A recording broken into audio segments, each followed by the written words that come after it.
is going on, everybody? Welcome back to another episode of the Lob It Up Podcast with your hosts, Tobias, Siavash, and Chris. Siavash, how was your week, my man? It was good, man. It's a busy week, as always. We're always busy. We put out 3 episodes, finally. Yeah. So everybody that's listening, we recorded those in the weeks prior to the season, and we put them all out last week, and it was an exciting week. Got a lot of feedback from people. Excited to see what we're going to do. But it was a good week, man. How about you, Chris? How you doing? I'm not too bad, man. Yeah, like you said, busy week. Just trying to truck on through. A lot of basketball to watch now, so it's been good. For sure. It's been good. And like you mentioned, a lot of basketball to watch. It's the first week of the NBA. The preseason is over, and we're now into the regular season of the NBA. So some teams have played 3 games, and some teams have won all 3 of their games. Some teams have played 2 games and lost both their games. I, as a Clippers representative, am on the latter. I'm 0-2. We're 0-2, but we do have a 3-0 representative here in the building. Chicago, Chi-Town, 3-0 right now. Dang, let's get it, bro. Get the How Snubs up. How you feeling after this first week, as a Chicago Bulls fan? We're going to the finals. This guy's like, we're going first seed. We're going to the finals. Yeah. Have you seen our games? Yeah. Have you seen our games? They're exciting, for bro. Sure. Yeah, they've been good. And I think that's the narrative around, the big... Obviously, Chicago's had a few additions this past offseason, but the one that I keep coming back to is Lonzo Ball. And I think that that's been the narrative around Lonzo Ball's style of play since he's been... I was going to say UCLA, but I'm going to go back to when he was playing high school ball. Yeah, in Chino Hills. He's just an exciting player to watch. He gets the best, similar to a LeBron. He gets the best out of his teammates. And I think back to that lob to Caruso that he had in the last game. Jeez. It was gross, bro. Just a curse, brother. We're gonna get to some segment soon, but listen, man, my team, it's just exciting, bro. It's fun. And again, they played 3 trash teams. They played the Pistons twice, and they played the New Orleans Pelicans. But it's been exciting, last year, the past few years, even under the egghead, Jim Boylan, I don't want to say his name, but fuck that guy.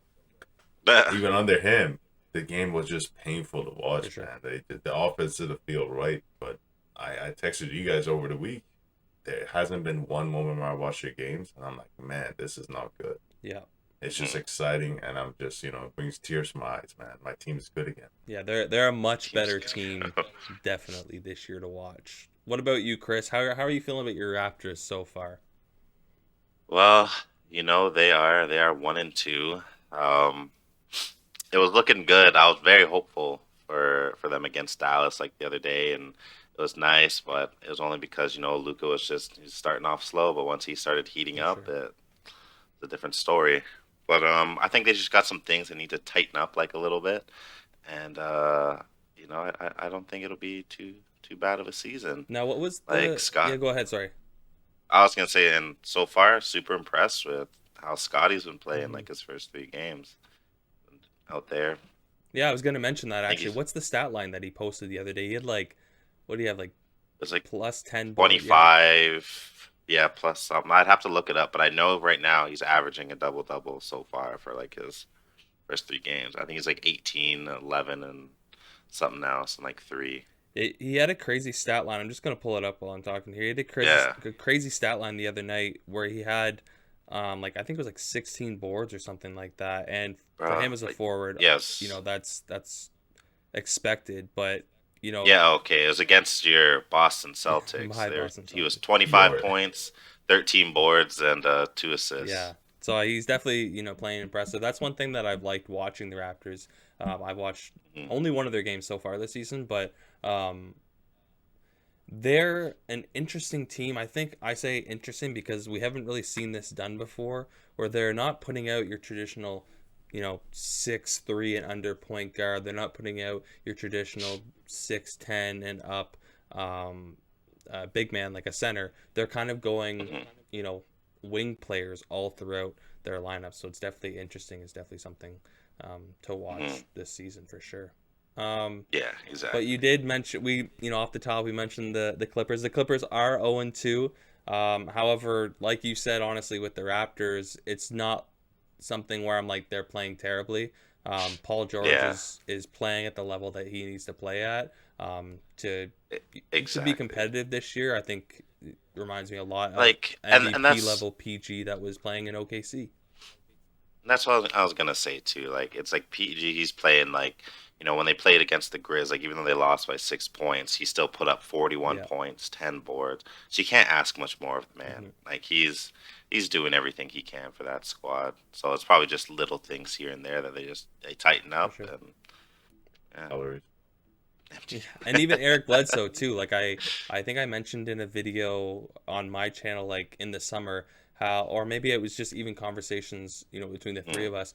I don't expect Eric Bledsoe to be a playoff performer because history has shown is he's not a playoff performer. But Kawhi will be back for the playoffs. But for right now, Kawhi's not here, and we need someone to be Yeah. that kind of secondary option here and there to help out PG, and Eric Bledsoe's done that. Eric Bledsoe's posting a Yeah. pretty nice line all throughout, getting steals and blocks as well as his plus 10, plus 15 points per game. So Plus, I guess it also didn't help too that y'all played like the Warriors off the bat.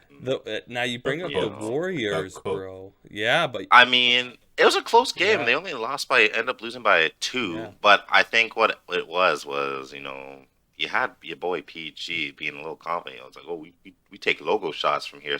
Like, bro, you're talking to Steph. Yeah, Like, it was- obviously, it was he's going to hit a logo wow. shot for you. But like you mentioned, relax. competitive game, like they kept it tight Yeah. the whole time, and like I tweeted, I'm like, I can't do anything but laugh, bro. It's Steph Curry. Mhm. It's Steph Curry. Like, Exactly. I mean, I can't be mad. Like, and it's Like, that game, he dropped 45. yeah, So it's like, I can't be mad. it It's happens, Steph man. Curry. The guy's pulling, not even from three. He's pulling. If there was a 4-point line, Steph Curry's pulling from the 4-point line. He's just got. Yeah. Oh, He's my pulling God. from the Mountain Dew ball Yeah, exactly. Yeah. contest. He should. And the Golden State Warriors are another 3-0 team in the league right now. Very Mm-hmm. impressive. Watching them play and playing against those Lakers, they embarrassed the Lakers early on as well. Oh, hey, and speaking of another team that I'm pretty high on too, that were almost 3-0, also the Grizz. Yeah, 100%. Bro, Oh, yeah, the Grizzlies last night. have been playing so well. Yeah, I totally agree. And Ja has been playing amazing Mhm. this season. Yeah, I'm super impressed by Ja Morant. I mean, I've probably this year more than any other year, I've been able to watch not just Clippers games or just Raptors games because of the area we live in. I've been able to watch a multitude of different teams. I've watched New York Knicks games, I've watched Boston games, and I've watched every single Memphis game. And I just can't turn away from this team. They're so exciting. Yeah. Ja Morant is he's becoming one of my favorite players in the league. He's so crafty inside. We've made the comparison of a Russell Westbrook 2.0. I Yep. think I think he's easily going to be one of the best players in the league in 2 years. He's so gross, yeah. though. He's so gross. Disgusting. Another team we should talk about is the Timberwolves. Mhm. You had them I was actually, that's going to the funny. playoffs. Little Mean Girls joke. I was going to say, we have that ESPN going on right now. What is their record right now? Sorry. They're 2-0. Their first game, they Yeah. had a really good game. Cat had a 30-point double-double, and I think Anthony Edwards had like 29. D'Lo had like Yeah. 25. Yeah. I've been seeing some Might be people something saying that, wow, oh my God, like Townsend, or Towns, and oh my God, why am I blanking all of a sudden? D'Lo? Anthony Edwards? Edwards?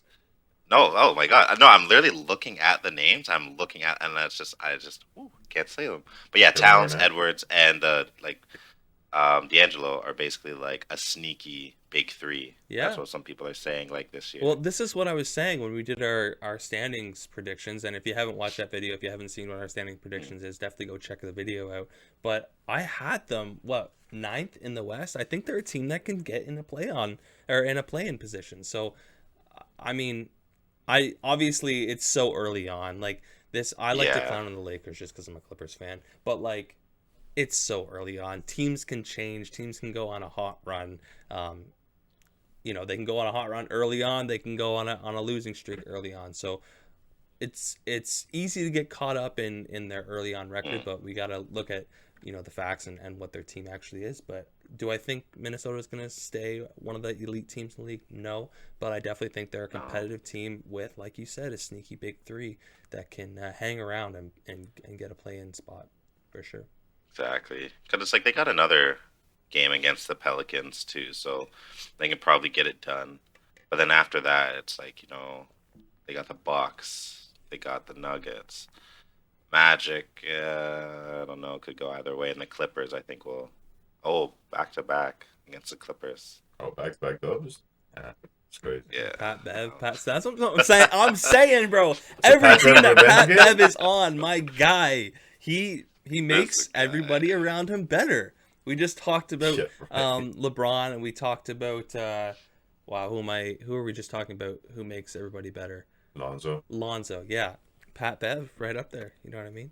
Don't compare Lonzo and Pat Bev, bro. They don't belong in the same sentence. I just mean in terms of, obviously I'm just trolling, but I don't know if we mentioned it in the last episode, but every single team that Patrick Beverley has played on, they've made the playoffs, and Minnesota's been a team that has been, there's been expectations of them making the playoffs or at least the play-in tournament, and I think this year they're going to do it, and we can owe that success and that victory to Pat Bev. I just want you to know, you said, I don't know if we mentioned it last episode, we mentioned it every episode. Yeah. It just gets to that point that it's just I gotta give him respect. He needs respect. Takes your team to the playoffs and how he carries the team and how he's the bus driver on the bus Honestly, that takes you to the playoffs. When this is all done, like when we wrap up for like the season, we just gotta do an episode just where it's just a montage of every time Tobias just said Pat Bev. Yeah. Like, that and the word dog. Anytime I mention the word dog, he's a dog. He's a grinder. Oh, yeah. Well, it's usually followed after Pat Bev. We were talking about records early on, and we were talking about LeBron and LA and the Lakers. So let's talk about the Lakers. Obviously, they've had a few losses early on, but like I was saying, your early on success, your early on losses are not definitive of what your final record is going to be. And I looked at the schedule for the Lakers for the next 5-6 games. They can easily go on a 7-game winning streak, including the one they had last night. They've got the Spurs, the Thunder, the Cavs, the Rockets back-to-back, and then the Thunder again.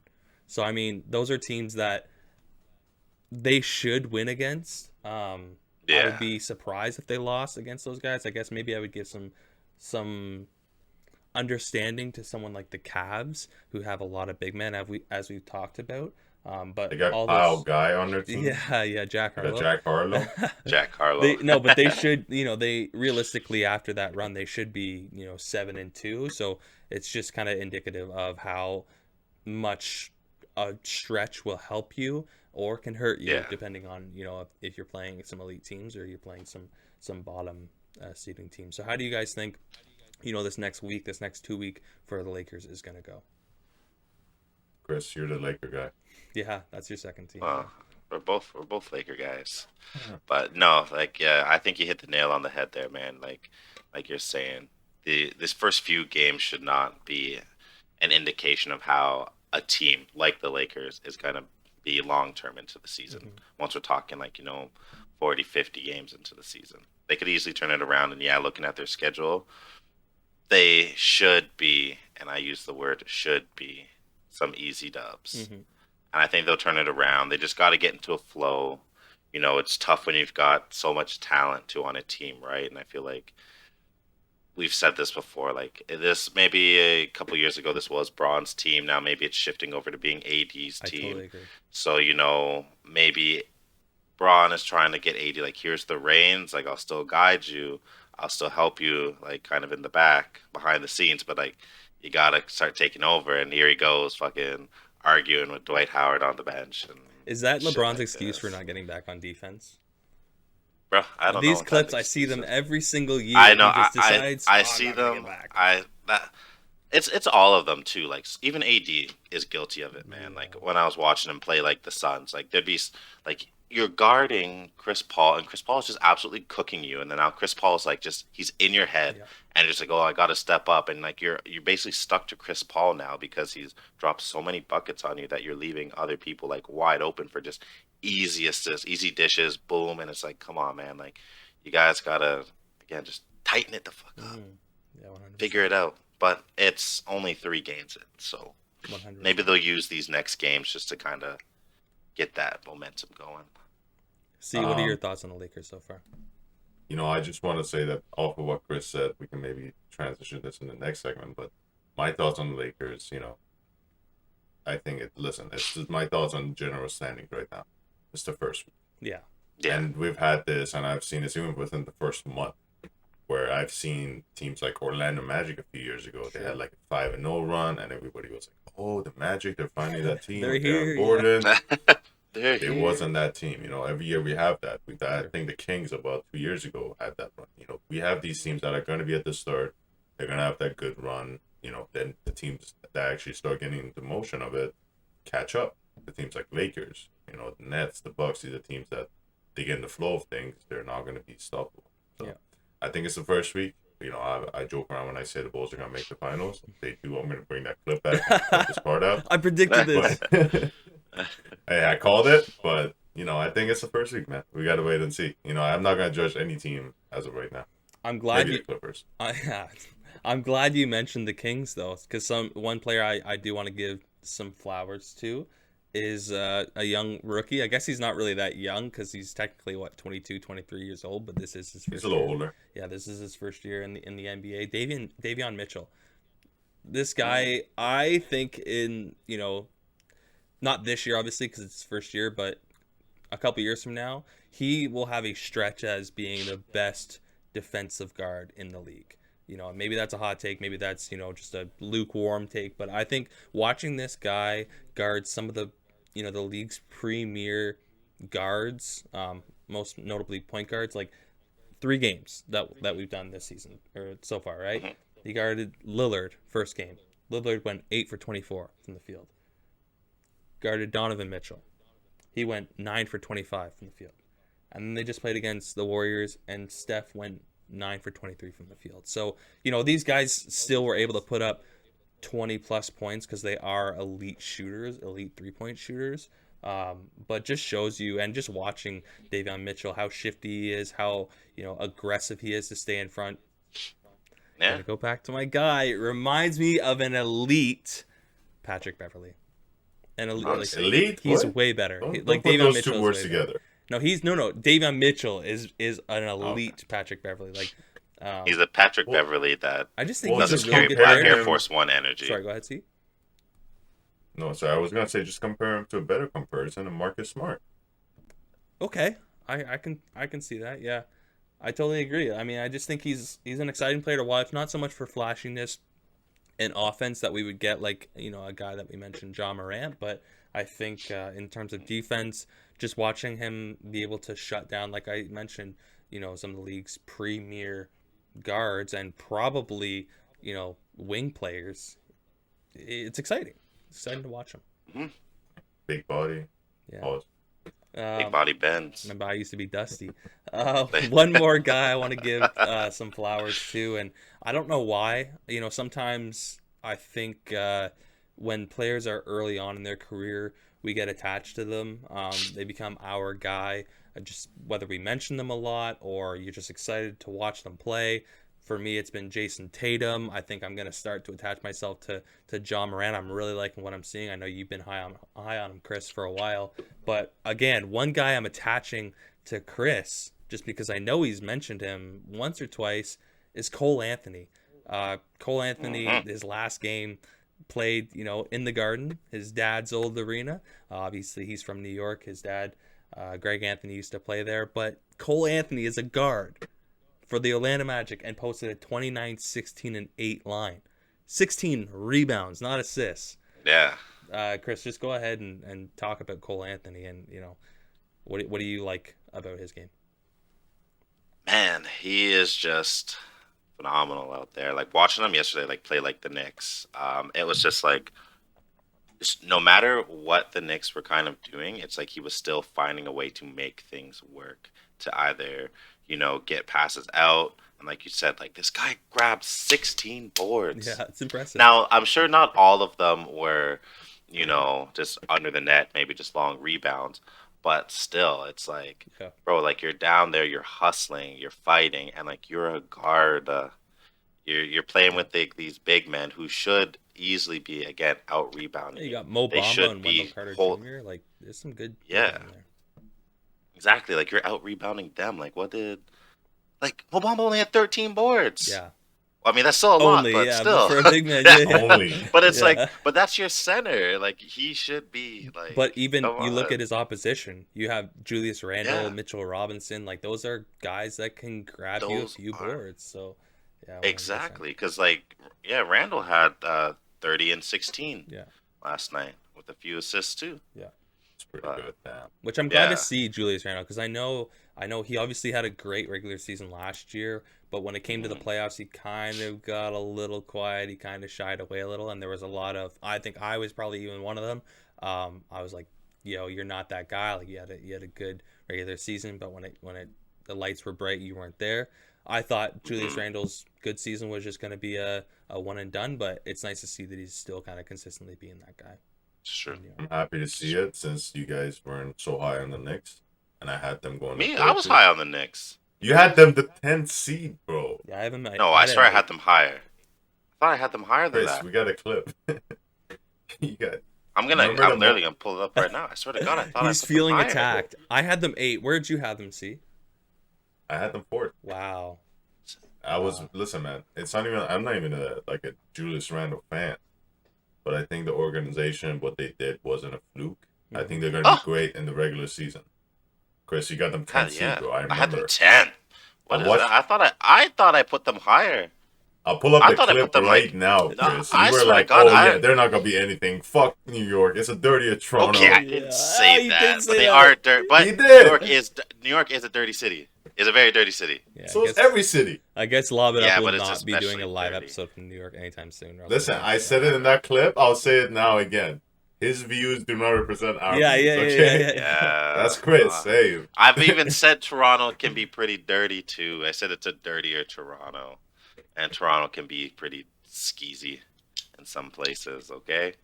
Everywhere's got it. If I had to pick between Toronto and New York, I'm going to New York. Like, to live? Yeah. Oh, yeah, I'm going to New York 100%. I wouldn't make it to New York. Crazy. I'm going to get chopped cheese. Come on, bro. It's lit. So we talked about this past week in the NBA, and, we mentioned Greg Anthony, who was a former NBA player. We talked about guys like Damian Lillard, Davion Mitchell shutting down Damian Lillard. We obviously talked about LeBron and the Lakers and AD, and that kind of brings us into our next topic of discussion in this week's episode, the NBA's top 76. Now, this is a little confusing because obviously we have a text chain, and when we were talking about the topics, you listed a few topics and you mentioned the NBA's top 76, and I'm like, okay, like I'm not gonna correct him. Like maybe he typed 76 instead of 75, and then I went online and I learned that it is top 76. To me, that doesn't make sense. It's the 75th year, and you're like, oh, it's actually we're gonna give you 76, but we're calling it top 75. Like, why don't you either just do 75 or call it top 76? Like, you're confusing people out here. Well, I guess it was just that tie or something, right? I think they had like a tie between like two players, and they're just like, you know what? I guess in whoever is making these decisions, because some decisions were a little questionable. I agree. They decided that, both players deserve to be on this list. So they said, we'll make an exemption this year, and here you go. Do you know what the tie was, or like who they were between? I don't know. I feel like because Dame was so last minute, I feel like Dame was probably one of them. Okay. Now because a lot of people were shocked. I guess that brings me into my question, and I don't want to get too into the nitty gritty of this. We'll just kind of touch on it and then move on. But I think Kyrie should have been on the list over Dame. Like, if we're choosing between the two of them, Kyrie should have been on there. And he was on there. From what I've read, a lot of news is coming out this morning, Monday morning when we record this, about how he was on there because Brooklyn had made an announcement, where they mentioned KD's on there and James Harden's on there and Kyrie's on there. But Kyrie was removed, and it's unfortunate because I don't think it has to do with his play. I don't think it has to do with whether he's a skilled player or not, or he's a top 75 player or not. It's more to do with this year's off the court stuff. Yeah. And I'll bring a point that, Steve, actually you've mentioned in the past. If we're going to talk about people's off court antics, then maybe we should have a discussion around Karl Malone. Karl Malone was on the list, correct? I know he was on the top 50 list. So again, we had this conversation at the bar the other night whenever we, were down here in London, and we were talking about musicians and separating the art from the person. And I think, when you're talking about top 75 or 76 players, just keep it about the sport. People can have their opinions either way. But what's you guys' opinion on Kyrie being left off the list, and maybe the comparison between Damian Lillard and Kyrie Irving? You want to go see? Because it's your boy. That's my guy. Listen, this was a list that was voted in by a lot of media members, and I think there were some older players in there as well that were taking part into voting in players. And as you mentioned, Kyrie has a lot of antics. Mm-hmm. Now, I think the biggest part of that is the media members, because when you talk to NBA fans, they speak highly of Kyrie's game. I mean, if you're even a hooper, when you watch Kyrie, you just see how much skill this guy has. 100%. And it's hard for me to actually look at that list and say there's 75 people that would go over. Now, to be fair, and this was a discussion we were having, because as you mentioned, I think the original 50 were part of this list. Yeah. Yeah. And you guys were wondering if they just put that 50 in without looking at it. From what my understanding, I was listening to Bill Simmons' podcast, and he was one of the voters. And he said that they didn't do that. Yeah, they actually asked for 75. Right, yeah. Yep, and those 50 coincidentally made it. Because, sorry, just to interrupt you, because you have to think, if you have that top 50 list that was made 25 years ago, right? So that's what, 1997, 1996? It was 96. Yeah, because I remember Shaq was on the list, and it was early on. People were like, Shaq? It was controversial. Yeah. Yeah, because I think, didn't they vote him on potential? Like, he has the potential to be a great player, and that's how he made it. So if we look at that, in 96, and we look at, okay, here's this top 50 list. Well, a guy like LeBron James is not on the list, right? Because obviously he's not in the league. So if you have 27 guys that you're like, oh, these, 27 guys that are better than, I'm trying to think of just a random example. Just say Dennis Rodman. I'm rocking the Dennis Rodman shirt today for your Chicago Bulls. But let's just say, after post 1996, 25 years later, there's 27 players that are better than Dennis Rodman. How are you going to keep two of those players off because you've stuck to the 50 before? Does that make sense? So I understand why they did all new 75, but go ahead, see. I think the reason they stuck to the original 50, and this was a good point again, I've been listening to a lot of people talk about this, is it's not about who's the best 75, because we can make our list and you can make a ranking. These are not ranked. These are just a list. Mm-hmm. But it's about the meaning they brought to the game, right? Somebody like Elgin Baylor, Dave Bing, Dave DeBusschere, these are guys that in their time, my guy, bro. I just saw that he's in the list, and I'm surprised he made it. Yeah. But these are guys that, for their time, they meant a lot to the game. Now, do I have a hard time putting them over somebody like Jokic, Luka? These are guys that also mean a lot to today's game, but, they still got to achieve a little bit. Yeah, and that's why it's hard. Sorry, Chris. That's why it's hard when you talk about Shaq in 1996. How many years was he in the league at that point? 2? 4. 4, okay. I think it's 4, so, yeah. you had already had a bit of a sample size, and you just look at Shaq. You look at him as a dominant player, and if you had to ask me if I was, if we were doing this podcast, first of all, if we did this podcast in 1996, shout out to us, so we'd be early to the game. But, if you were to ask me then, I probably would have been hesitant on putting Shaq because, again, you don't know how players turn out, right? We can put all this expectation. We're like, oh, this guy looks unreal. He looks amazing. And then he's a flop. He doesn't turn out, right? So I'm hesitant to put guys. I understand and I respect Jokic. I understand and I respect Luka. These players, like Luka, I'm very, very high on. I think Luka could be one of the best players of all time, like top 5 players all time. But we don't know. Things happen. So I get very hesitant when we're talking about players that haven't done a lot and are still playing or early on. I think another reason that when we did our drafts a few months ago, and I talked about this back then, we discussed this, that we did our drafts based on what you've done up to now. And I think by that point, Shaq had done enough that maybe he wasn't worth being in top 50, but he was worth a nod. Yeah. Right? And I think that's where you go off of, and you put a little bit of potential in there. Sure. Because if, let's say, God forbid, I mean, it's past, but if Shaq had gotten injured right after that list came out, he was still going to be remembered as a force, like a what could have been kind of story. Yeah. Right? And I think with guys like, there's nobody on this list. I mean, there's 2 to 3 names we're going to talk about in a moment that I'm like, I don't think they should be on the list. But I think there's a lot of guys on there that, you know, that are in the league today that with what they've done, they already deserve to be there. Yeah.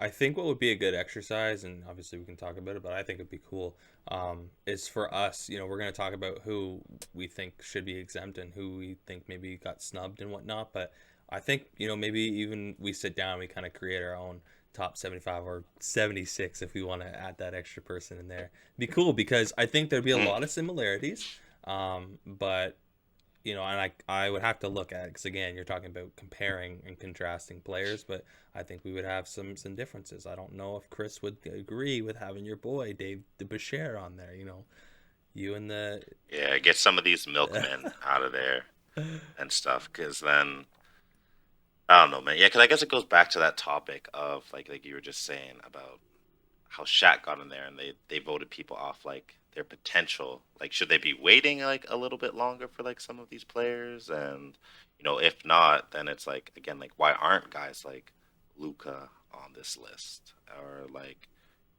you know? Yeah, it's tough, bro. Like Elgin Baylor didn't make it to that top 50 list, but Shaq did.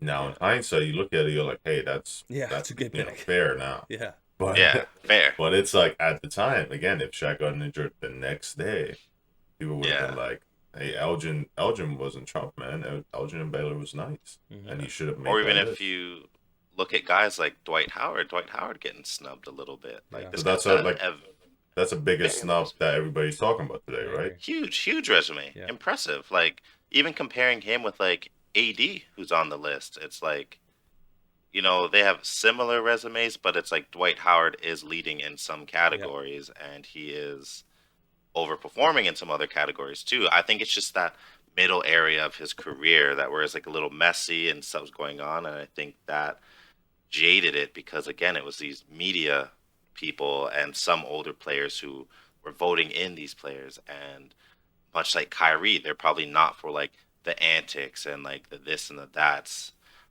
So they just it skews their kind of view of like who should be on this list. Yeah, that's a good term that you use, jaded, Chris. Like I don't know how they should have done the voting, but I don't agree with having just media members do it. I think maybe you have NBA execs, you have the grand population, you know, you have like whoever, like 1,000 people from, you know, all different markets, whether it be Chicago, Boston, Toronto, like every NBA city. Yeah. Maybe that's how you control your votes. But before we get, you know, deeper into the snubs, I just want to ask you, Chris, what's your opinion on let's just compare Dame and Kyrie. What's your opinion on Kyrie getting snubbed and Dame getting that vote? Oh yeah, like Dame, looking at Dame's like resume, like from when he came into the league, like he hasn't really done, it hasn't changed looking at it. He's you know, he's been producing for Portland and he's been like a very, very, very entertaining person to watch. Like you're watching him every night on TV, but compared to like Kyrie's like resume, it's like, and Kyrie has a chip. Like exactly, yeah. He's integral. But apparently a chip doesn't matter though. Chips don't matter. Yeah. Chips don't matter here because you know we got Melo on there, no chips, but it's whatever. All right. Again, big Melo guy here. Yeah. All right. Yeah. See, so get into some of the snubs here. I know that there's probably a list rolling around of, you know, some of the top snubs, but let's get into some of the snubs here. I don't have that list. Okay. I'm going kind of like off my opinion right now. I'll try to pull it up. I can find that. Yeah, I can find it out as well. But I'll tell you right up top, I'm looking at this list. I can already tell you the names that I think shouldn't be there while we talk about the snubs as well. Mm-hmm. Before the first snub, we talked about him already, Dwight Howard. First ballot Hall of Fame. He has a great resume, but again, his second half of his career wasn't what it should be. And if you're going to be on this list, I think these people have a criteria of you having that kind of like, what do you call it, that resume, that kind of pedigree, that you don't jump around teams, you don't get waived by teams, you don't get traded like that. You don't have these moments that Dwight has had in his second half of his career. But I think, what he has done in the beginning, deservingly so, he should be in that list no matter what. Mm-hmm. And the second guy, you already talked about him for me, Kyrie Irving. We've talked about that. The third guy for me, Klay Thompson. Yeah, number 77. Number 77. 77. He's getting pranked by his teammate Draymond and Steph, with jersey number 77. It's a good joke, but, he's been salty. Yeah, and he's mentioned it. The day of, he's like, hey, man, I can't imagine how I'm not in that list. The next day, he's like, hey, that's crazy. Like, how am I not on that list? Yeah, chips don't matter, apparently, so. I do want to say this. I saw somebody say this on Twitter, and it was just weird to hear this. Somebody said that if you replace Klay and Dame, the Portland would never make it to the playoffs. Sorry, if you took Klay and put him where Dame was? Like you took Dame if you put him in Dame's position, and Dame was on that team, so if you switch their teams for their career, the Portland Trailblazers would not make the playoffs. And I think that's a silly, silly comparison. Okay. Because you cannot go off of that thing, because hey, if you put Dennis Rodman, if you switch Dennis Rodman and Stephen Curry, the Warriors would never be that great. That's not what it's about. That's not what it's about. It's about what you do and what you've done in the position you were in. Not everybody has to be a creator. Because then you can have so many names in the top 50 that are just shouldn't be there, right? It's different position. That brings me into an off-topic but sort of on-topic question then. Do you think if Klay Thompson, had his own team, because he had the option to go to another team before free agency, and he chose to stay with Golden State. I think it was a smart decision. Do you think he could run his own team? Do you think he could be, a number one option on his own team? If he went to Sacramento before they had De'Aaron Fox, do you think he could be that guy? Do you think he could lead them to the playoffs? I don't know. Looking at... Basically, I'm because after you mentioned that comparison between Dame and Klay, I'm looking at a direct comparison to their seasons and honors and awards and stuff like that. And Dame does have a little bit of an edge over Klay. Looking at it, Dame was All NBA first team, made it once. Klay hasn't done that. Dame was also made All NBA teams, total selection 6 times. Klay's done it twice. But then Klay's got an all defensive teams vote. Exactly. But then Dame's also won, Rookie of the Year. But then you go back to it, and now Klay's got 3 chips. Now is that 3 chips on his own, or is it 3 chips because you have a man like Curry with you? Yeah, and you've got the rest of Golden State. My thought on that question is, I think Klay is one of the most efficient players we've ever seen. This guy, what was the one stat? He dribbled 11 times and posted a plus 30 point stat line. Yeah. He had 60 points, I think. Yeah, sorry. Yeah, I'm being rude by saying only 30, but yeah, he's unreal from 3. Obviously, he's one half the Splash Brothers. I don't know, and you brought up those comparisons. I think that favors Dame because Dame is the guy in Portland, whereas Klay's never been the guy in Golden State. I don't know. I think Klay is a really, really, really good number 2. He's the best number 2 in the league. Well, I guess maybe unless you're comparing, LeBron and AD, then we can have a conversation. But I don't know if he's a number 1 guy. If he is a number 1 guy, he's a 1B guy. You know what I mean? He's not the guy. Yes, he's 1B when we're talking about Braun being 1A, Jordan's 1B. Yeah, relax. Elite, but I don't know if he could run his own team. But Sivash, what are your thoughts on that?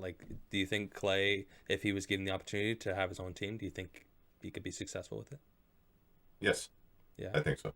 I think we have a different idea of the guy in our minds, True. Not every guy has to be James Harden, where they just dribble the clock and they, do the moves and they kick it out. We got guys like Bradley Beal. That's true. And I would say Klay is better than Bradley Beal. And I think, we just haven't seen Klay do that. I was just actually recently watching, I think it was amongst these talks about Klay that I saw a clip of him just dribbling against the Cavs. I'm like, this guy got better moves than I thought. We just imagine, we just think that he cannot dribble Yeah. because we don't Yeah. see He it. doesn't. Yeah. He doesn't Right? need to. Yeah. He's just ready to shoot. Yeah.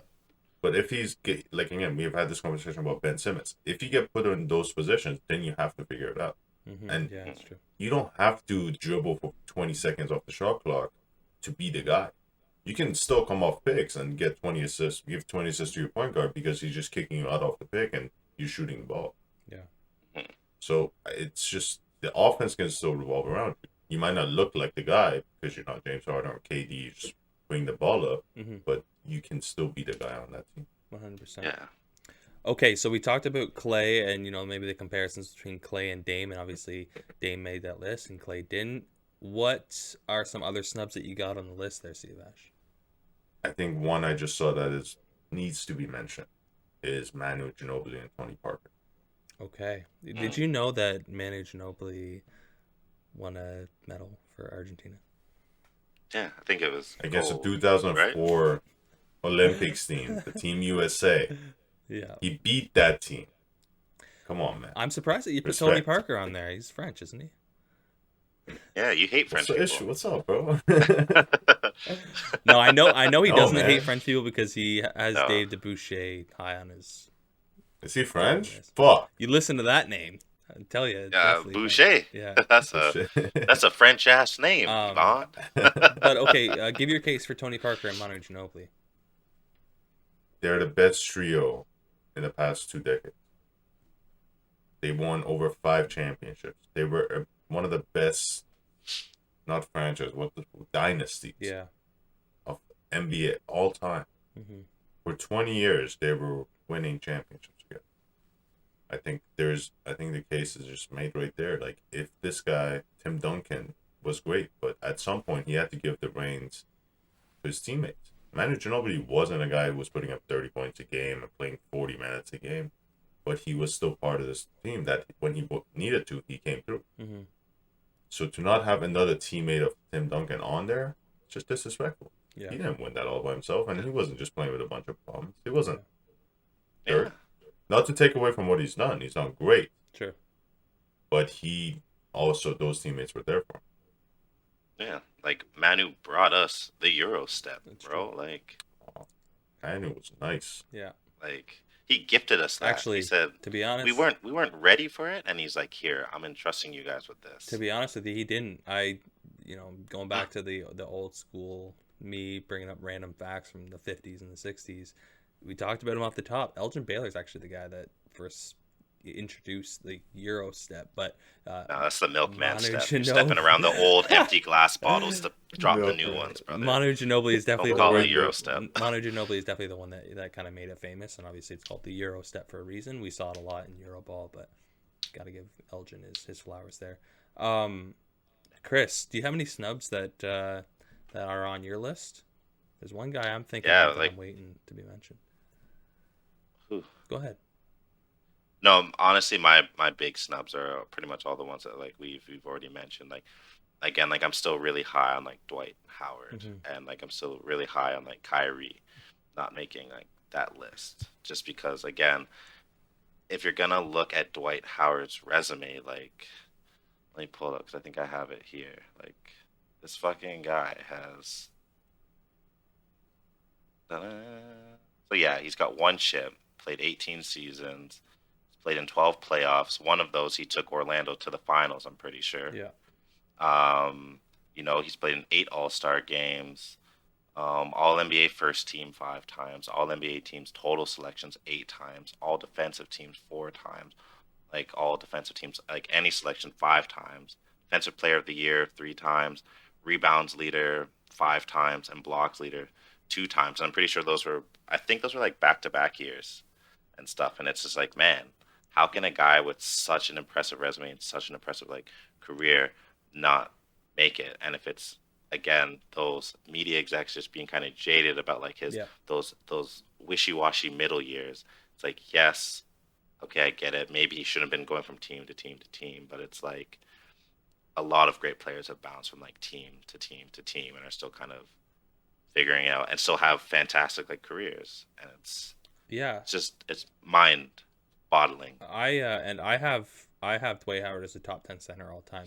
And I've had this conversation with a few people before, and they, off the rip, usually they're like, no way, no way. And I'm like, okay, name 10 guys above him. And they usually get to about 8, 9, maybe 7, and they start to struggle. And I'm like, he's a top 10 center. So how can you ignore a top, in my opinion, I guess, a top 10 center all time from being on, the top 76 list in the NBA? Like, he was so dominant when he first came into the league with, like, Orlando and stuff. And it was just, how could you stop the man? I just remember he was bodying everybody 100%. And doing, like, the things like a young Shaq was doing. Great comparison. That's what I was going to mention. He's, again, one of those, I think Shaquille O'Neal is the most dominating player the NBA has ever seen, but Dwight Howard is a very similar player to Shaquille O'Neal for sure.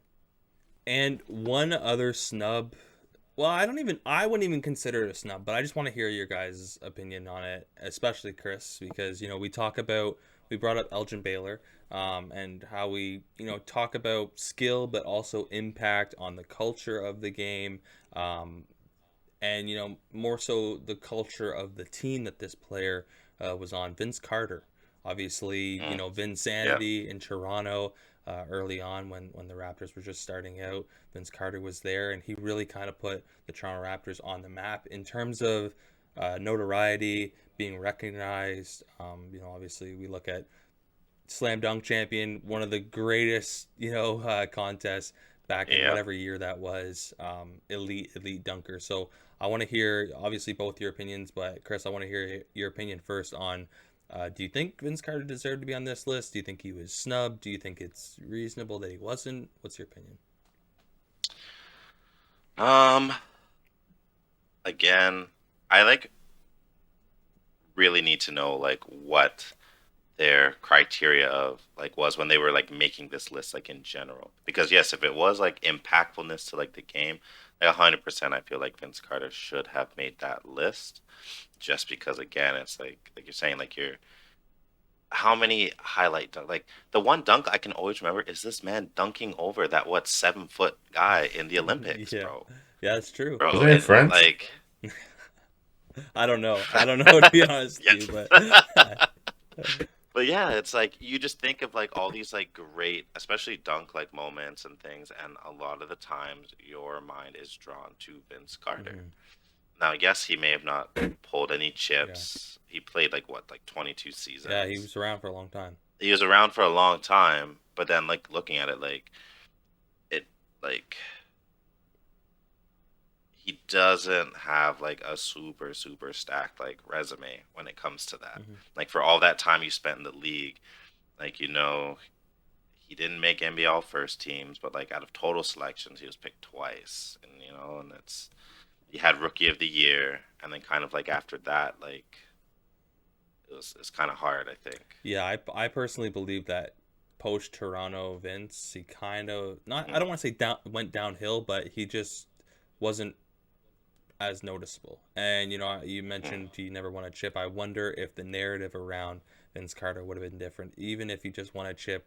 If he was in Dallas, that year, in Dallas or Atlanta or whatever, even if he wasn't the guy, I wonder if his resume would have been a bit different. If it was about if he did win a chip.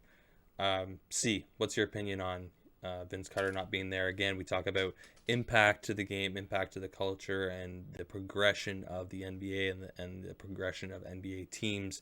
The only Canadian market, Vince Carter was definitely had a huge hand in kind of progressing the Toronto Raptors organization. I think Raptors fans have a good case to be made that the NBA hates them.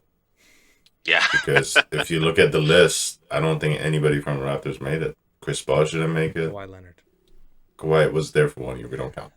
Yeah, so, he Tracy McGrady didn't make it. DeMar didn't make it. But those guys, they shouldn't have, though, to be honest with you. I don't think they should have. Chris Bosh has the case.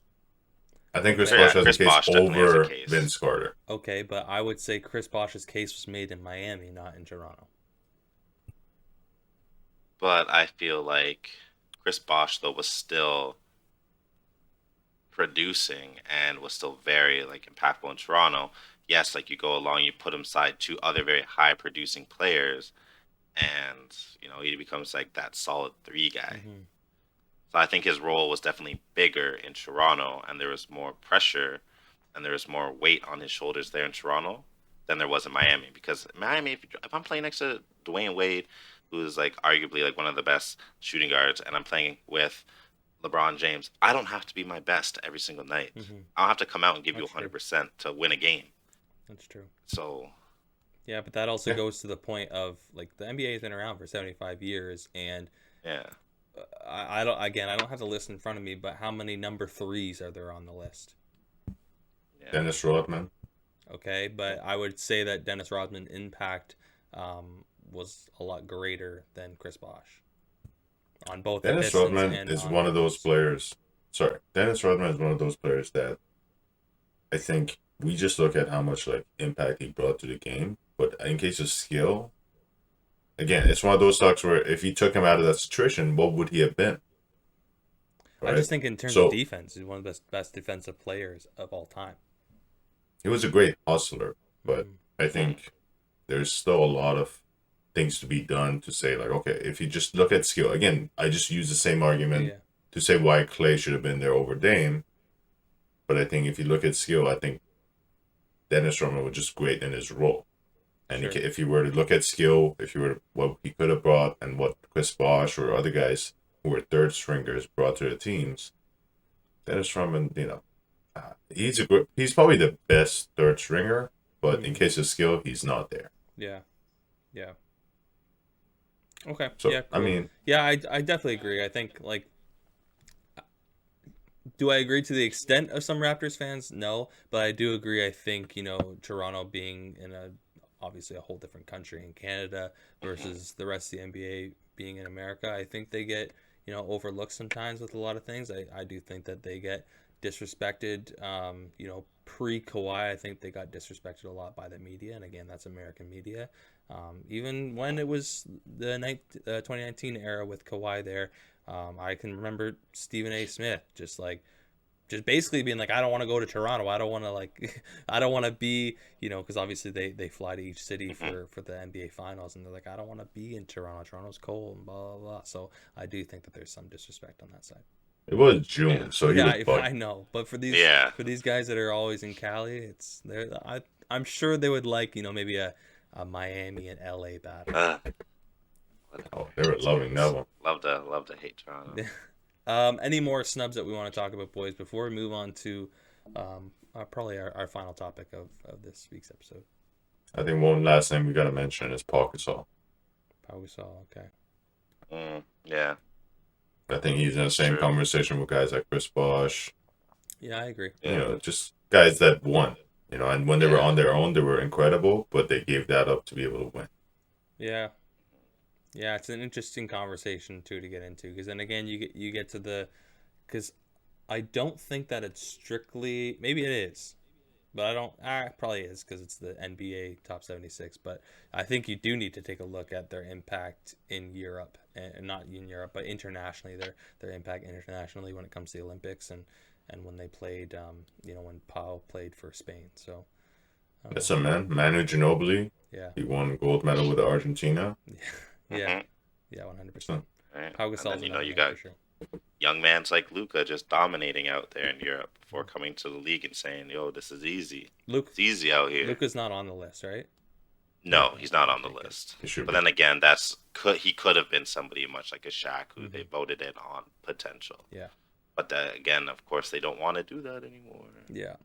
Okay, so we've had a few kind of hot takes, a few lukewarm takes throughout that last segment with the NBA top 76. Now let's get into what we may consider hot takes, or again some more lukewarm takes for the season and maybe all time. Steve Ash, do you want to start it off? No, I don't, but I'll go ahead. Start it off, see. Because I know you were saying off the top, before we started recording, you were saying that you had some that might ruffle our feathers a little bit. Specifically your feathers. Oh, there is one that's gonna definitely upset him. Okay, on my first one. This is one, it's more because of my feelings about this player. But we'll see how you guys feel about it. For my first let me start again. My first hot take. I believe that Donovan Mitchell is not a top 5 shooting guard in the league today. Top 5 shooting guard in the league today. I said it. I'm just looking while there's quiet silence here. I'm just looking up NBA shooting guards. Quiet silence. I'll go through the list myself. Okay. Yeah. James Harden. Okay. Bradley Beal. Yeah. Zach LaVine. Okay. Devin Booker. Okay. And a name I should probably put higher, Klay Thompson. Now, this is where you're going to get upset. I don't know. I'm not saying for sure no, but I don't know if we put Zach LaVine higher than Donovan Mitchell. Because I think on defense, Donovan Mitchell's better. Zach LaVine has not been a defense guy. But I think Zach LaVine is a better playmaker. I think Zach LaVine is a better offensive creator. I think he's got those advantages. I think definitely yes. Like LaVine uses his athleticism and things like that to create shots and create scoring, like opportunities. But I don't know, man. Like Donovan Mitchell, just like his overall, just like his ball IQ and just everything that he's doing for the Utah Jazz, bro. Like, yeah, we have a small sample. If you ask me to build a franchise and you say, you get one of these guys, pick one, I'm gonna pick Mitchell. Yeah, I'm picking LaVine. I agree, and the problem is we have a small sample size when it comes to Donovan Mitchell as well. But I think we've seen Zach LaVine be the guy in Chicago, and it hasn't worked. And you are the Bulls representative. You can accredit that to shitty management, surrounding with nobody. You can accredit that to the egghead, as I like to call him, Jim Boylan. But Donovan Mitchell and I can hear the rebuttal with, oh, well, he has Rudy Gobert. But I think Donovan Mitchell is the guy in Utah. And he's been the guy in Utah. We look at the bubble. He was unreal in the bubble. I think he's a better rebounder than Zach LaVine. I think Zach LaVine is craftier. I think Zach LaVine is a better mid-range shooter. I think Donovan is a better three-point shooter. I think Donovan Mitchell can lead a team. I think Zach is a great number 2, an elite number 2. I think Donovan Mitchell can be a number 1 on a championship team. Let me rebuttal your point about the Jazz and him being a leader and all that. Okay. The Jazz the team itself was set up for Donovan Mitchell to step into a system. Okay. For years, people have had this discussion that Devin Booker is not better than Donovan Mitchell. And they bring up the team record. And they bring up all the things that he did not succeed at. But we have to discuss the fact that the year before Donovan Mitchell came in the league, the Utah Jazz had just gotten rid of or had just lost Gordon Hayward. And they were, I think, a 3rd or 4th seed. And they were in the playoffs and they beat the Clippers. Mm-hmm. That team was set up. And when Donovan Mitchell came in, he stepped right into that role and he became the number 1 guy the same way they were using Gordon Hayward. That system, it's not just about Rudy Gobert. There was a system set up.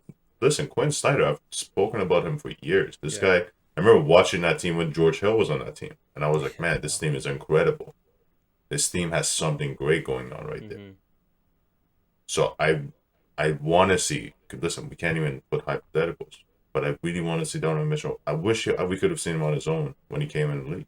Yeah. Because that would have changed a lot of things. But hey, man, Devin Booker could have been in the same position Donovan Mitchell was in. And he could have all this reputation now about a guy who can carry a team. Yeah, the Phoenix Suns. Because what is Devin Booker doing that Donovan Mitchell isn't? Or sorry, what is Donovan Mitchell doing that Devin Booker isn't? I think that's a better comparison. I think the Devin Booker, Donovan Mitchell, I think that's one where you could really go either way. I would probably side with Devin Booker being a better player, but I think I could hear an argument of Donovan Mitchell being. I just don't know with Zach. I think Devin Booker's a number 1 on our championship team. I think Donovan Mitchell can be a number 1 on our championship team. I don't know if Zach can be that guy. We'll see this year because I would still say he's a number 1, but I would say they are a very well-rounded team. They've got a lot of guys there. They've got Vucevic, and Lonzo Ball, and you got DeRozan and all these guys. We were finally able to do that, but up until even last year, man, if you watch the games, once he went on the COVID protocol, that's when we started losing and we fell to the 12th seed. Up until then, we were right in around the 9th or the 10th seed. Even with that said, the team was still not shaped well. They had to trade for Vucevic halfway through the year. Mm-hmm. Before that, just look at that team. Wendell Carter Jr., Lauri Markkanen, Patrick Williams, Zach LaVine, Kobe White, Thomas Satoransky. This is not really Denzel Valentine. This is not a championship team or a team that could go to the playoffs. But he carried them to the 8th or the 9th seed. And then halfway through the year, they got Vucevic, but then he just went into the COVID protocol. And by that time, they couldn't figure out the team the way they could have. Yeah, like we're talking about Chicago and Utah now, and I think that's actually I think Utah will excel in some areas and Chicago will excel in some areas, but I think that's actually a very good comparison. You put those teams side by side. You got two, good centers in the league. Rudy's obviously a better defensive center. Vooch is a better shooting center. You got the guy on your team playing the two, in Zach LaVine and Donovan Mitchell. Lonzo and Mike Conley. I think Mike Conley can go out and get you a bucket better than Lonzo, but I think Lonzo's a better facilitator and playmaker. The DeRozan kind of Bogdanovich. Bogdan is a better 3-point shooter. I think DeRozan is, he's been the number one in more situations. So I think that's, those two teams are very interesting to watch this year in terms of Let's not dwell on this one too long, but yeah, that's just my take. Okay. Do you have another one, or do we want to switch over to Chris? No, keep switching. We're going to keep switching Chris, and going around. Go ahead, brother. My hot take for this is, again, goes back to that 75, 76 player list and just doing some reading and stuff like that. A lot of people I've seen have said that. And I guess, when looking at stats, looking at things, saying Reggie Miller actually did not deserve to make that list either, and he could have been replaced by some of these snubs. You think Reggie should be off the list? That's your hot take? I'm not saying that's my hot take. I'm just saying, again, comparing to some of these other players. Again, if we're comparing resumes and what they've done, it's some of these other players have the edge on Reggie. No, the fuck they don't. Yeah, I think that's disrespectful. Like who? That's crazy disrespectful. Reggie's better than a lot of people, man. Reggie, that's when we talk about stats. I'm looking at their resume, like their chips won, their all of this stuff. Because again, what is the voting criteria? What was the voting criteria for this list? Because again, if we're not including chips, if we're not including looking again at an impressive player like Dwight Howard not making this list, if you compared their careers side by side and in all the accolades and all the stuff they've done, Dwight Howard comes out on top. Wait, you saying Dwight is better than Reggie Miller? I'm just saying if you're looking at their resumes side by side, Dwight is more impressive. If you were to take not a blind person, but someone who's never watched basketball and said here, this is this person's career stats, this is this person's things, all their accolades, all this and that, who would you rather pick? Looking at a list, you would look at Dwight Howard because Dwight Howard has achieved more. Now, yes, Reggie Miller, when he left, he led the league in 3 points made and had a record for, being one of the 5 players who stayed with one franchise the longest and stuff like that, and other impressive things in his whole, what was that, the 8 points in 8.9 seconds, something like that. But again, you've had other players who've done the same thing. Tracy McGrady in his 13 points or something in whatever, also snubbed, not on the list. So again, why is Reggie so high when some of these other players have a more stacked? Toby, you got this. Okay, thank you. This is what I'm asking. Okay, so the unfortunate thing when it comes to Reggie is he's a product of the environment and the era he played in. Okay, so he obviously played in the 90s. He was up against Jordan and Jordan beat him every single time. However, if we look at the all-time points, Reggie is number 21 right now with 25,279. We look at the top threes made of all time. He's third right now with 20. He's third, yeah. He's 2,560 behind Steph Curry and Ray Allen. Now, I'm glad we're talking about this, and I'm glad I was watching it, but they were talking about on NBA TNT with Chuck and Shaq and all them. They were talking about the era of threes in the 90s versus the era of threes now. The era of threes now, teams are shooting like upwards of 20 threes a game, like 25, 26 threes a game. Back then in the 90s, they were shooting 9. 9. And Reggie's like lighting it up from 3. He's third all time right now. And like I mentioned, he's 21. So again, is it his fault? You know, who's to blame? No one's to blame because you can't choose what era you're played in. But can we imagine if Reggie's in this era? It's disgusting. He's going to be one of the best scorers of all time. So, but I feel like you can't use that argument of like him being in this era because, again, sideways, when players or other people compare, like, well, if you dump LeBron back in the 70s, 80s, he's a dominant player. And when we've brought up this, you're like, well, you can't really compare that. It's two different styles. So I feel like you can't really bring that argument of him coming into this league and still being as dominant. Fair, but this is the same thing. We're talking about shooting. We're talking about three-point shooting. Yeah. LeBron is... We're talking about his game. We're just talking about the shot. Let me rebuttal. Let me rebuttal. Yeah. What Toby's trying to say is, in that time, in that league, there wasn't a lot of shooting and three-pointers. Yeah, right? no. And this guy is still top 3 in the three-pointers made. So let me rebuttal with saying this. His career three-point attempts, so how many threes he took in the game. For his career average at 4.7. You know how many is the Steph's who's number 1 and is going to be number 1 forever? His is 10 point, where is it? It's like 10 point something. It's like around 10. It's almost triple. It is disgusting, right? So you got to actually take into account that when he's bringing this argument is because what he did with what his era was, with what, again, his limitations were. Because guys like Steve Nash have talked about it today. They're like, man, I wish I was doing what Steph was doing back then in 2000s where I could shoot all those threes. But what he did with those limitations is incredible. Now, you talk about the resume. I think what you're bringing into the resume is also a very vacuum way of looking at it, which is like championships, this, and that. And I think you also got to look at how his teams perform in his career when he was the number 1 guy. Where for an entire career, and again, Dwight had a short span of doing that, but Reggie was doing this for a decade straight where his team was competing and he was the number 1 guy.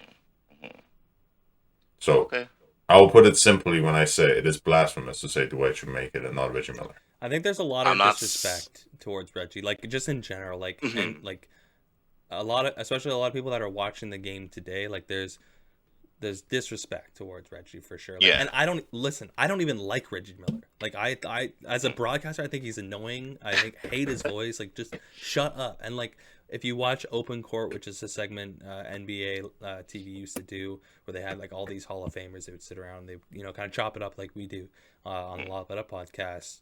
I hated Reggie because he's just always just saying stupid things. But when I look at the talent, like he's an unreal shooting guard.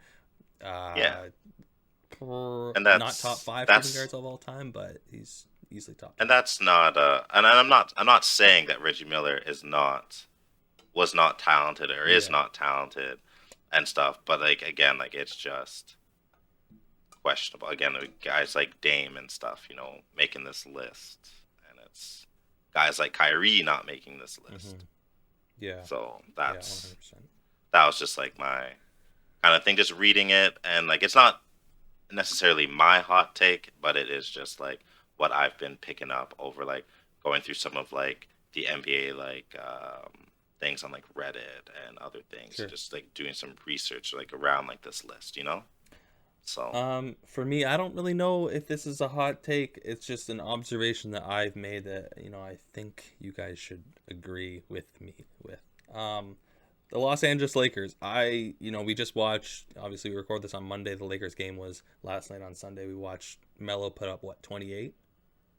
Yeah. Shout out to Melo. Honestly, he just passed Moses Malone. He's now 9th on the all-time NBA scoring list. So he's still like 1,000, or 1,200 away from Shaq. But I think Melo should be starting.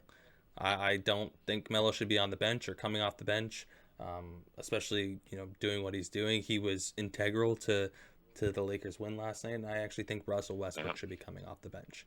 I think Russell Westbrook's style will be surrounded better by the shooters that they have coming off the bench. I don't like those three being on the court at the same time, especially when you have like Dwight, LeBron, AD, and Russell on the floor. It's weird for me. I'd rather have Melo out there, Russ come off, control everything with the second unit. But yeah, that's my take. Melo starting, Russ bench. AP, they're asking me to come off the bench. yeah, exactly. What do you guys take? Like, do you agree? Do you think that that's blasphemous? Like, what's your thoughts? Chris, go ahead. I don't think it's blasphemous, but I think it's maybe a little disrespectful to the guy that Russ is, because Russ is gonna come out. He's gonna get you. He's still gonna drop a triple double. He's still gonna drop like a double. Bro, he's gonna do it. He's gonna do it again. We've seen three games for the Lakers with this squad, so it's way too early to tell. And again, they got some wrinkles to iron out, and I'm sure they'll figure it out, and we'll start to see some Russ of old. And I think Melo has settled into, especially after his season with Portland, just kind of being like, I'm a role player guy now. I know what I need to do. Like, I'll come off the bench. I'll hit those threes. I'll do what I need to do. But like, I think he's finally like accepted that. Go ahead, Steve. I think you got the award for the lukewarm take. Yeah, okay. And that's the thing. I don't think it's a hot take, but I think that other people might think it's spicy. It's a take I've heard for years where people have asked if Russ should come off the bench on every team he's been on since the departure of Kevin Durant and his MVP season. I think, look, Russ is a great player. I think he would do better with those bench players too. Yeah, but because they're shooters. Yeah, he has. And the other thing, like what you're saying, makes sense. And again, it's a take I have heard where people say they should try to split the minutes between LeBron and Russ, where they're not on the court as much as possible together, because their games just overlap so much. Yeah, where one or the other cannot be without the ball. It's true. So a little lukewarm take. Yeah, I agree. Yeah, I think some, like I said, some wrinkles that need to get ironed out, and I'm sure the Lakers will figure out a system that works well for all the players, so their playing styles can be fully utilized.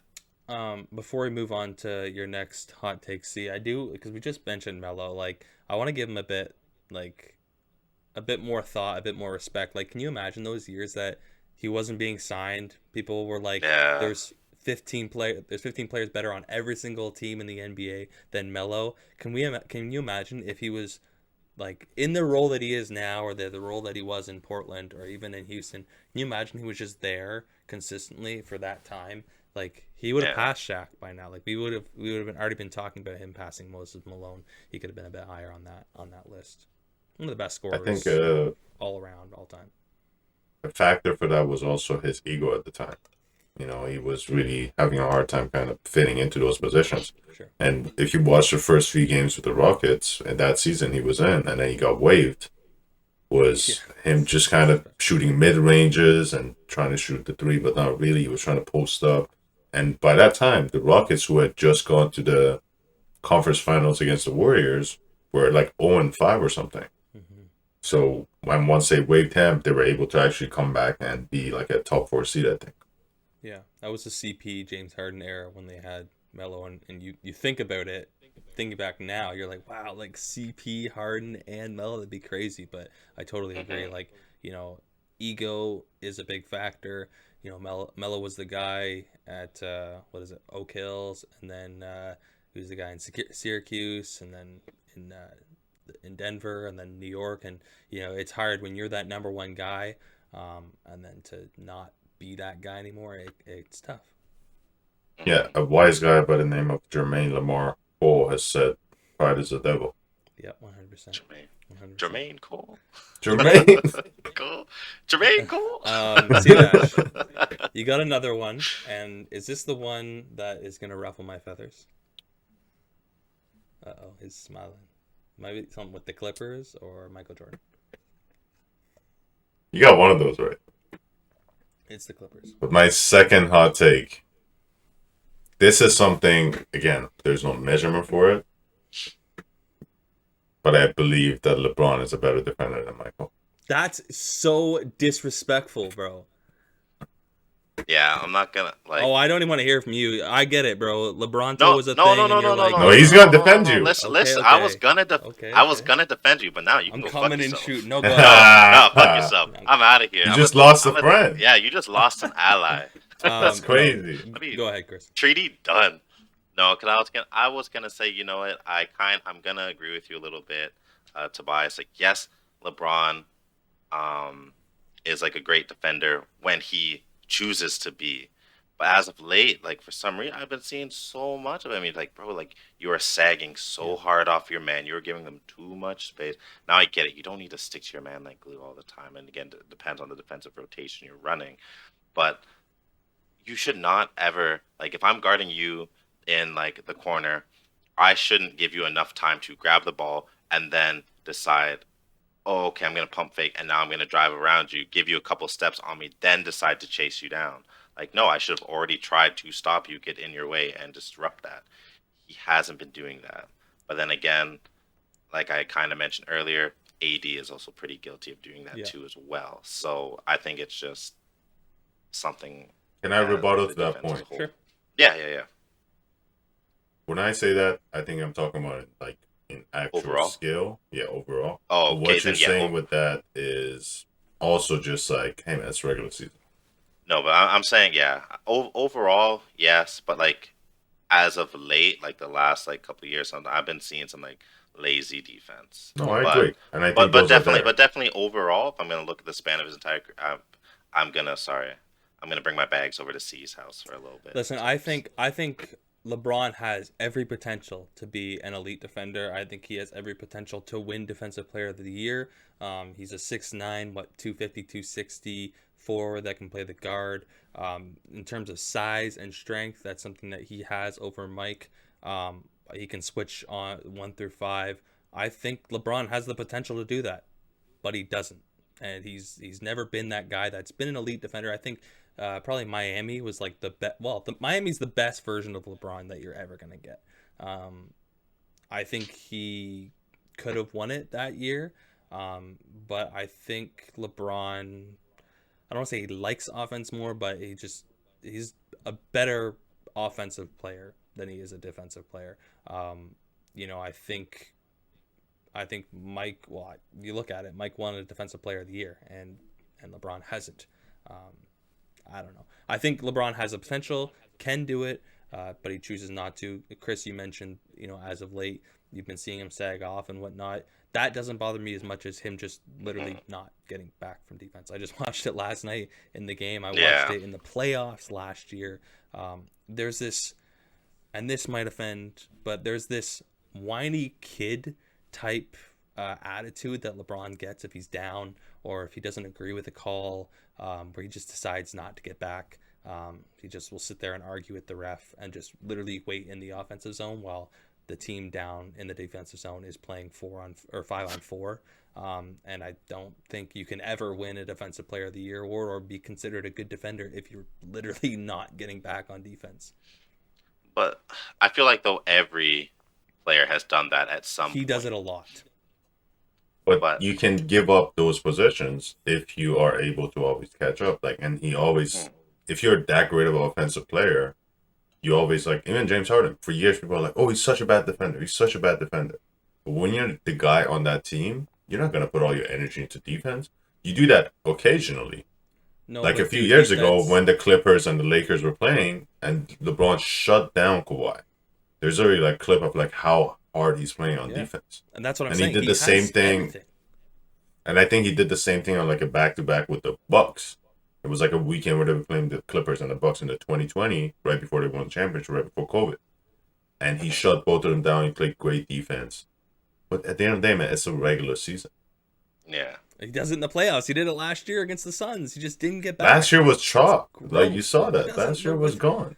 We're talking all time, bro. We're talking overall. Like, it doesn't matter. And let me go back to your point when you said Jordan has won a Defensive Player of the Year. Let's talk about LeBron's Miami years. His first year, Dwight won his third Defensive Player of the Year. Deservingly so. Second year, Tyson Chandler won it. Not here to judge whose defensive numbers. Sure. His third year, Marc Gasol, and he's famously said that he stole that. Yeah. His fourth year, Joakim Noah. Look at these guys. None of those guys have won it again. None of the three guys I just named, aside from and Dwight, that was his last one as well. But none of the guys won it again. There is a voters fatigue. There's a part of the league that just never won it, so there's never. But the league never wanted to give it to him either. Like, how do you have guys like Marc Gasol and Tyson Chandler? They're great players, but I don't think, man, like, he should have won one of those years. Mm-hmm. It's the same thing with Kobe. Like, Kobe has got one MVP. There's not something right in that picture. You know, there's something about the media not wanting to give it to him. And also, remember, that was Miami, where he was a bad guy. See, actually, so having a Defensive Player of the Year award, I don't think that's a measurement. Yeah, it's being like the league's bad guy. You know what's funny? No one's going to want to give you anything. That's what made me like LeBron. Like, a lot of people turned away from LeBron. I was like, I love this guy. He's awesome. Because he was unreal in Miami. How can you not like LeBron when he went to Miami? Like, he was so good, dude. Like, you're literally just a hater at that point. But I don't know, man. But again, I think that's when it comes, with, like, to the, like, CFS, like, the voters fatigue. It's like so many people are saying, like, all right, like, here's another for LeBron, here's something for LeBron, here's something for LeBron, and they're just getting tired. And then after he goes to Miami and he's this bad guy, people are like, well, we've already given him so much, and, you know, he kind of screwed over Cleveland. Why do we need to give this guy anything now that he's here? Type of thing, you know? And it's like us too with, like, fucking Gobert. I don't want you. I don't want you to win. Bro, Gobert has won it 3 times. I know. I don't want you to win anymore. I just want to vote for somebody else at this point. Like, how do you quantify, like, tired? How do you quantify, like, best defensive player? I'm just looking up steals leaders, blocks leaders. Like, is it more eye test for you, or is it more, like, literally, like, statistics? I think it's a mix of both, but more of the statistics. I think there's advanced numbers, like how in every position, how the player you're guarding scores against you. There's also things that you don't see on the stats, which is the eye test, which is the help defense. Exactly. Like, as you guys were mentioning, I forgot, I think it was Chris that was mentioning how he was sagging off the guy in the corner.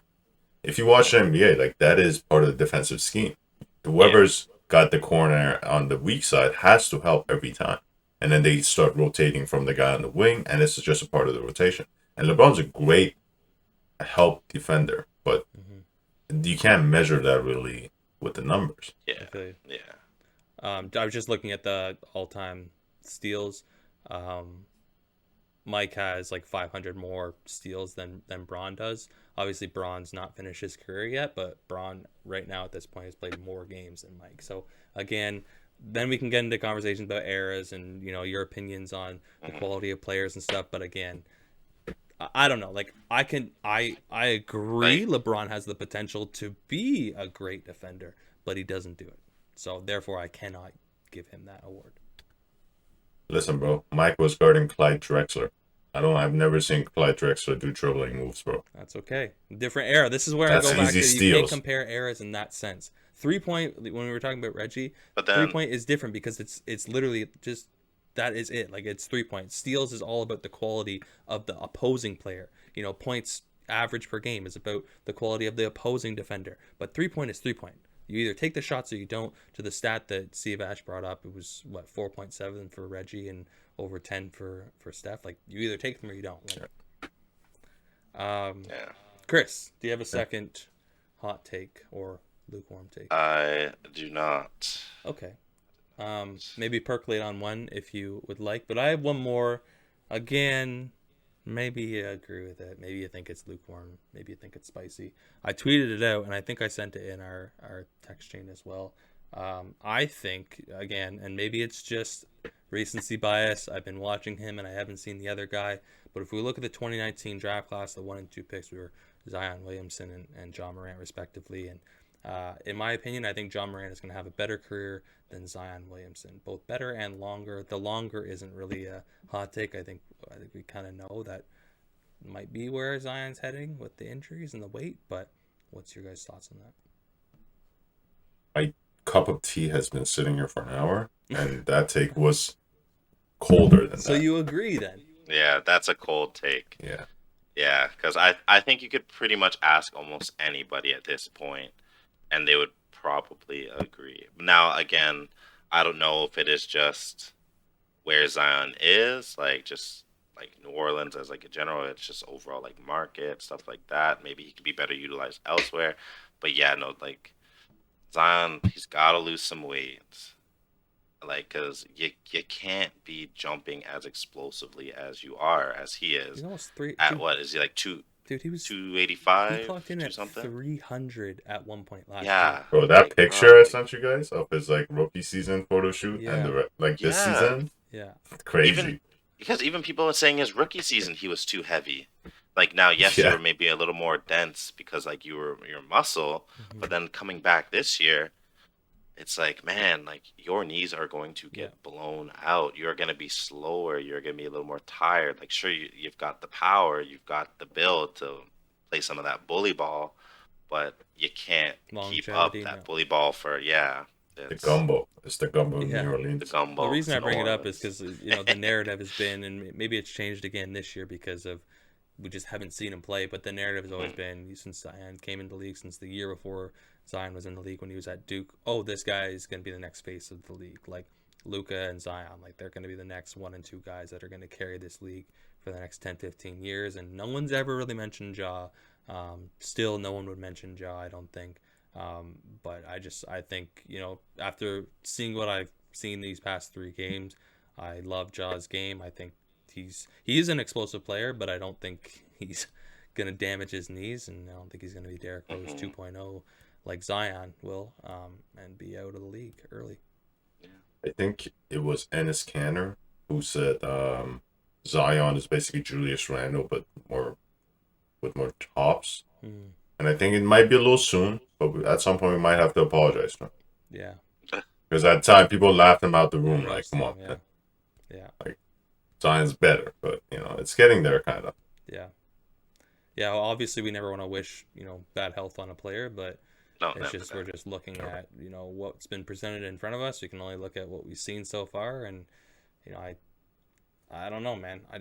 And then especially now, like, he's out for his ankle injury or his foot injury, like, that's going to make it hard for him to work out while he's not playing, so he's going to have to try to shed some weight some other way, but, yeah.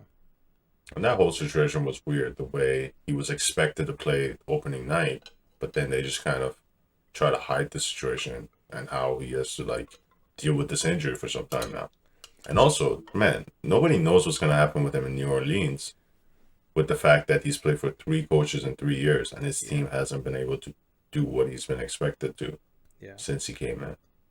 So I listened to, and shout out to you for putting me actually on this podcast, but I listened to the Brian Windhorst podcast a couple weeks ago. Hoop Collective? Before the NBA season, and Brian Windhorst was talking about, I guess, why they did that, why they didn't tell anybody, because I guess the last time he had his injury, everyone was like, oh, is he coming back? He said he's going to come back in 2 weeks, and there was kind of pressuring and pushing the deadline. So this way they just kind of hit it. Was it right? I don't know, but that's just the reason that Brian Windhorst gave.